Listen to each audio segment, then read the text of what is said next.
budget is your most important financial stewardship tool. But the thing that people need to comprehend is that the budget is not a prison, rather it's a plan. What can I do today to have the life I want tomorrow? Because you can't manage what you don't measure. Do you have more month than money? Are you sitting in the end of the month not really knowing where your money actually went? Does it feel like your money is being poured like water into a bucket with a million holes and there's just leaks everywhere? Well, if you're sitting with this type of uncertainty, it is most likely that you do not have a budget. And that's okay. You're not the only one. You're not being bashed. But that is probably the fact of the matter. Because the question is, if you don't know where your money is running away to, it's probably because you're not telling it where to go to. And that is where a budget comes to play. Welcome to Understanding Money. We exist to help people and empower them towards financial freedom with real hope for the future. My name is Martin, and you'll meet my co-host Ruan pretty soon. But as I've alluded to with the intro, today we'll speak around the topic of the budget. Why is it important? What is it? What does it consist of? And how do I build it? This won't be the practical building of the budget episode. That's coming in our next one. But this is us explaining the framework, the idea around it, the importance of it. Your budget is your most important financial stewardship tool, and that is not an exaggeration. There is no more important tool than the budget. It is the plan, it is what you compare your actuals against, and this is where your vision for the future is being set to in a month-to-month plan. But people don't typically like budgeting. And why is that, Ruan? No, people hate budgeting. And I think the reason for that, Martin, is because we view it incorrectly. We view budget as being a restriction. And most people you chat to think, when they hear the word budget, they go immediately, no more fun, no more life. But the thing that people need to comprehend is that the budget is not a prison, rather it's a plan. And without a plan, money disappears. So some people would say, I don't need a budget, I know what I spend. And by some people, I mean 99% of the people I speak to. But the actual fact of the matter is that we don't know what we spend. If we don't know a budget, all we know is what we earn. And we don't know where it leaks. And you see that once you move through your bank statements, you can't believe how much money you spend on eating out, for argument's sake. And the problem with having those leaks that you don't know about is small leaks sink a big ship. So, Martin, if budgeting is not a restriction, then what is it really? A budget is simply giving every rand, dollar, and rupee, or whatever your currency is, it's giving every rand a job. It's telling it where to go before the month starts. And not after, not midway, before the month starts. We're working proactively into it, and we are telling every rand where to go. We are telling every rand what must be spent, what must be saved, what must be invested, what can be enjoyed. This is intentional living. Like I said, it's about putting your vision for your future and breaking it down to a month-to-month plan. What can I do today to have the life I want tomorrow? And here's the powerful part. It's not about scarcity. It's actually about alignment. Does your spending, does the way you use your money reflect your priorities? And what do I mean by this? If you say family matters to you, does your budget show that? If you're saying financial freedom, getting out of debt matters to you, does your budget show that? You know the saying, show me your friends and I'll show you your future. Well, in this instance, show me your bank statement and I'll show you what is important to you. Because how you spend your money, how you use your money, directly relates to what are the priorities in your life. But budgeting is still uncomfortable. It still hurts.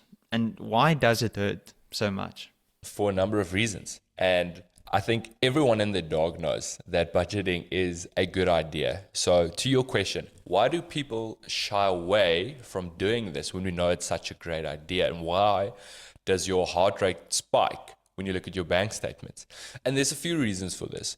Firstly, because we're faced with the truth. That's uncomfortable. Secondly, because once knowing that truth, we don't like the truth that we're seeing. And because it's hard work. We know it's going to be sacrificed to change the truth, to change what we are seeing on that monthly bank statement. And honestly, a budget is a mechanism to deal with reality and to exercise discipline towards building a better future. And for that change to happen, the motivators needs to be greater than the demotivators. And here, vision again, we alluded to this in the first episode, but vision is so important. For example, the statements you want to tell yourself, the thoughts you're thinking, like for argument's sake, I want to be able to pay for my kids' schooling later more than I want this car now. I want to be able to buy my fiance a wedding ring more than I want to go out and have a few beers with the boys, because you can only spend that rand once. So it's either going for the beers or it's going into the saving for the wedding ring. Another one, I want to be able to retire with dignity later in life rather than go on an overseas holiday right now. And I think that last one's going to sting some people. So now that we know, Martin, why we are struggling to do these things, tell us how does one go about this? Besides the idea of just having a budget, we are going to be specific with the type of budget we have. And people remember the name, you're going to hear it a few times, but it's called the zero-based budget. Income minus expenses is zero. Every rand has an assignment. Savings is an assignment. Investing is an assignment. Paying off debt is an assignment. What you spend for enjoyment, that is an assignment, and we tell that money what to do. And we're not doing this because you're broke or don't have money. We're doing this because we want to live intentionally and steward our money really well. Nothing's floating around. Every rand knows its job, and you are the boss of it. But Ruan, how do we actually do this? Step one, where do we start? It's got to be know the numbers. Why? Because we need clarity. And the three things that we need to know in terms of knowing the numbers is, firstly, total monthly income. For some of us, it's fixed. For some of us, it's variable. Variable meaning you freelance, so the hours of work fluctuate, or maybe there's a commission element. But point being, regardless of your structure, we want to know what's that total income. Secondly, you'll have fixed expenses. And thirdly, you'll have some variable expenses. Some quick examples. Fixed expenses, we're looking at things like your rent, your bond, insurance, school fees. Variable would be groceries, fuel, eating out, anything lifestyle, basically, that fluctuates on a month to month. And the problem we have with this is that most people guess. So we don't want you to guess, and as some of you most likely are doing, literally just living by your bank balance. I feel there's some money there, so we spend. It's getting a bit small, so now we rein it in and we don't spend as much. That's not what we want, because you can't manage what you don't measure. So I think I'll say that again. You can't manage what you don't measure. And don't round down. We have to be honest. For example, I see this so many times, people spending 4.5 grand on takeaways, but instead of saying it's 4.5 grand in the budget, say it's 2,000 rand, for argument's sake. Because if you're not being honest, you're not helping anyone. And budgeting only works if you tell the truth. That is a very good point. And after you know your numbers, which is step one, step two is building margin first. People, we have all made the mistake to say that, cool, I'm going to say or spend, rather I'm going to live my life, and then whatever's left at the end of the month, I'm going to save or invest. That is a mistake. Human behavior does not work that way. When you come to the end of the month and you have that few hundred rand or 1,000 rand left, chances are highly likely that temptation is going to take over and you're going to buy the thing you want to buy, go on that trip, or take your wife out for a date, or whatever it may be. You're going to spend that money. And the original idea of investing what you had left is now right down the drain, because that money is gone. We need to, as we alluded to in the first episode, one of the key reasons you're stressed about money is because of a lack of discipline. We need to exercise discipline. Deferred gratification. It's part of the process. So how do we build margin first?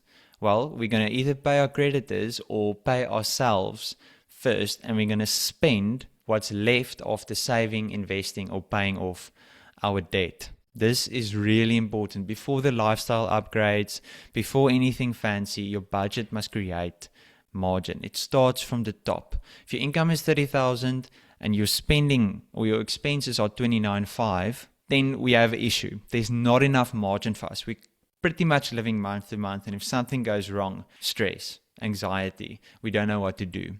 So we are going to make sure we build margin first. And this is where people often get it wrong, as I've alluded to. But what we're going to do, we're going to exercise discipline, and in the next episode, we'll show you how this works. But we're going to pay off our debt first. We're going to save first. We're going to invest first.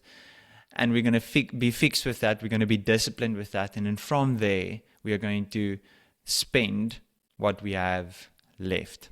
Now, there's some common budgeting mistakes that all of us make, and I've alluded to one of them now. But Ruan, what are some of the others that we all have seen and heard of, and that we ourselves have fallen into the trap of doing? Well, there's definitely a few of them that I've fallen into myself. One of them being not tracking consistently. At the end of the day, the budget is the roadmap that we need to follow. And Martin alluded to this earlier, but tracking the actuals. And what does that mean? That means that looking at the bank statement, looking at the slips you have, looking at the card swipes, and measuring, am I actually following my budget?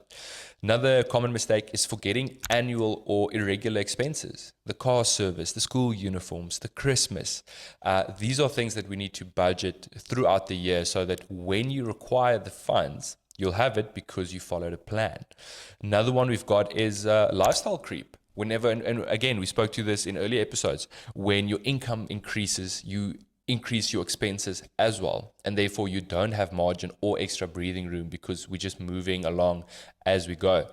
And then another one that I see a lot is people being too aggressive and then quitting. And although we love the fire that some of you have to get going and to get this done and to get out of debt and get financially free, it is very possible to be too aggressive and then to hit a stumbling block and then get out the game completely. And that's not what we want.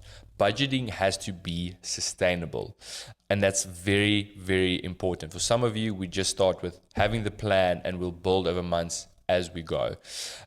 Something else that is super, super important, married couples, for them to budget together. In a marriage, your team. So myself, not yet in such a team setup, but Martin, my brother on the other end of this call, he and his wife sit together. They have their plan. They go through it together. It's a team effort. He doesn't have his finance, and she has hers. They have a collective effort with a plan that both of them brought in and execute. And that's how they are building their life. Nothing destroys progress like one person planning or one person spending. Like that, you just have one team member in the dark all the time, and there's going to be no clarity, there's going to be no trust, and hence there'll be no progress. Money fights are usually just clarity fights. That's all it is. So you need to decide together how you build your life, how you manage your finances. This is going to be difficult at the start, but it will definitely bear a lot of fruit later in life. So on that point of budgeting, Martin, tell us, what are some tools and some systems that people can use to budget? Good question. And when it comes to tools and systems, we really advocate for simplicity. We do not want a budget process to be a complicated process. We don't want you to sit monthly with your budget before the month starts and be all overwhelmed because you're not really sure how to use this Excel template or this app is just confused. We don't want that. We want to remove friction. So we're going to work with what's best for us. Now, I myself use Excel. My wife and I, we have an Excel template that on one sheet we have every month's budget, and we can compare and we can build it out there. And then we use an app called Vault22 to track our monthly expenses against our budget. But we keep it simple with the Excel, and that works for us. But my wife and I sat with someone not too long ago, a few weeks ago, just building out their budget, and we did it on pen and paper. It was just easiest for us to build everything out, to see where the income and expenses are, for that person to see it as well. And that person isn't necessarily the most savvy or computer intelligent person, and that's okay. Pen and paper is really fine. We aren't going to discredit that. So you can use Excel, you can use the budgeting apps that there are, pen and paper, you can use the envelope system, which we'll speak about in future. But essentially, every budget category for your spending, you put the money in an envelope. That's what they did in the old days where cash was still a big thing. These days, less so. But I don't want you to overcomplicate the tools and system you use. Try and keep friction out of the budgeting process, especially if you're married and you have to sit with the monthly budget meeting. It's uncomfortable at the start. It's not easy. It's getting alignment. There might be some friction. So you don't want the tools and systems to complicate that for you. And like I alluded to, do a monthly money or budgeting meeting. If you're married, but even if you're not, book the time out if you need to. After dinner, go and sit with your budget if you're single. Ruan will be able to say how he does it, but before the month starts, we're going to sit with the budget, we're going to compare what we spent last month, and we're going to plan out this month, think about what expenses there might be, and we're just going to set out that time. We want to be intentional with stewarding our time well in terms of thinking about where our money needs to go.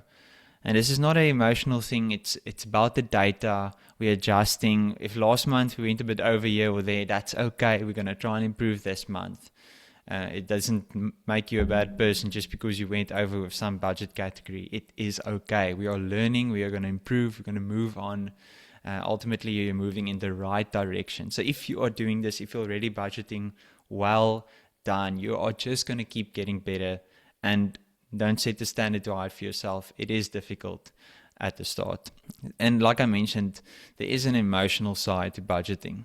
Ruan, maybe explain a bit more around this.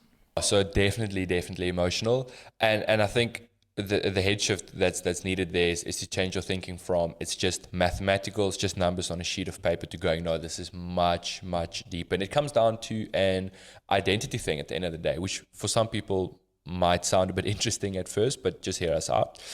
And the reason why the budget is so emotional is it adds a lot of structure to your life, and it makes it possible for you to go and say, well, financially, I am someone who's in control, because that is a massive thing we see with people when discussing budgeting or not budgeting. The phrase they would use is just, I don't feel like I'm in control of my finances.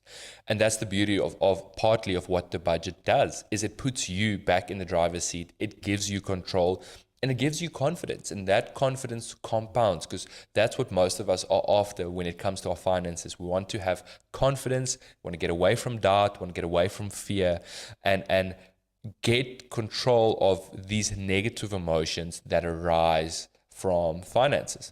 Martin, tell me, what else from emotional side of things do you see happening to people that start using a budget? Oh man, yeah, the effect is massive. It's literally going from the fear of the unknown.